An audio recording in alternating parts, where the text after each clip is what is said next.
Jubilate, jubilate, jubilate Deo, jubilate, jubilate.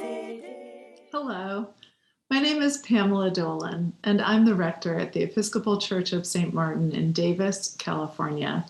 I'm delighted to be here to be part of Climate Week NYC and to share with you a bit of the journey that St. Martin's has taken to become a zero carbon church. Our story began almost 17 years ago when the parish installed a small solar array on the roof of our administration building. And it culminated in 2020 with recognition by Interfaith Power and Light as a cool congregation with 100% carbon reduction. Looking back on how we did it, a few things are clear to me. For one thing, it really helps to be part of a community that has such a long-standing commitment to environmental sustainability. To share just one example, Davis is believed to be a city that has more bicycles than people and is sometimes called the bike capital of the United States. So it only makes sense that for years we have encouraged parishioners to bike to church instead of driving their cars. And we've done that by providing good, solid bike racks on our campus and even holding an annual blessing of the bicycles. As everyone knows, it's also really important to bring people on board with you before you start an ambitious project. The context today is very different than it was in 2004. So hopefully a lot more faith communities already understand the importance of acting on climate change.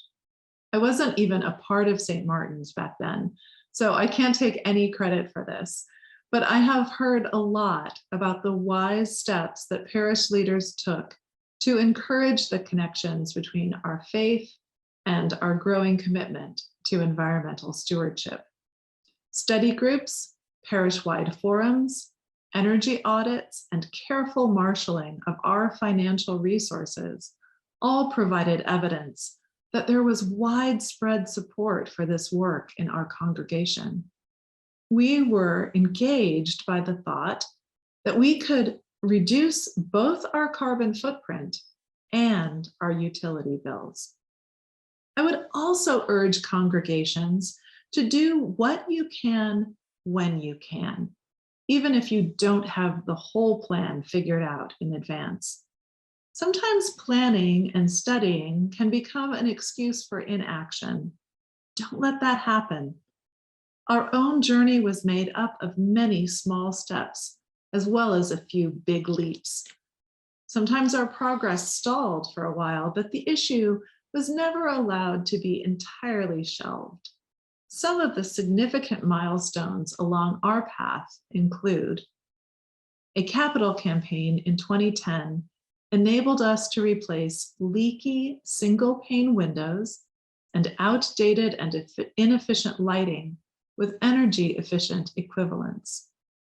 In 2013, we substantially expanded our on-site solar electricity production by installing a second, much larger solar array in the form of a carport over a segment of our parking lot.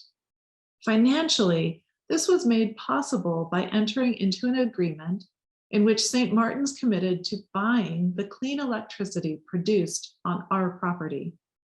As you can see, this array provides the added benefit of lots of wonderful shade, a priceless resource in our increasingly long, hot summers.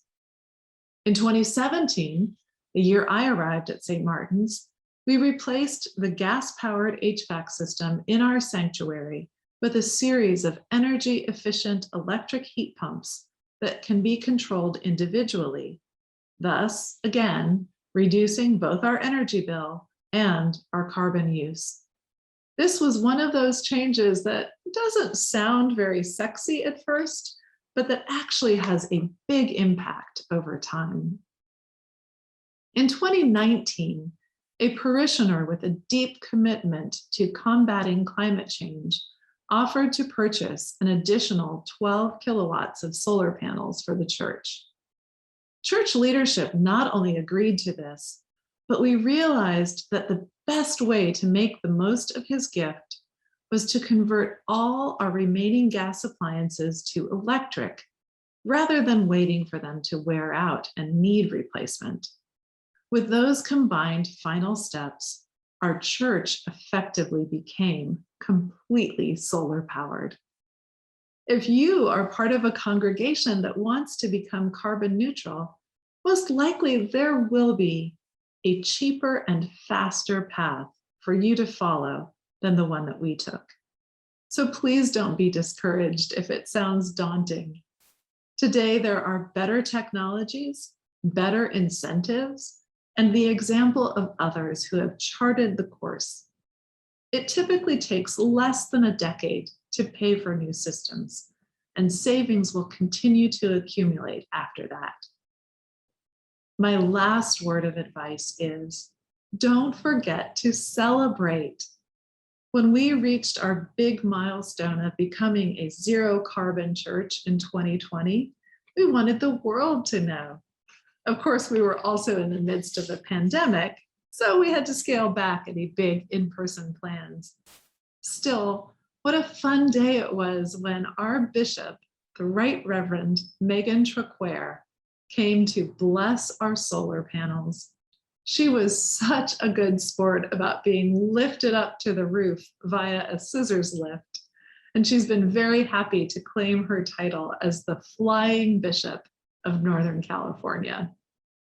Like all of you watching this, the people of St. Martin's know that climate change constitutes an existential threat. We know that the crisis we're in is having the greatest impact on the poorest people of the world. We also know that we have a small and shrinking window of time to take action.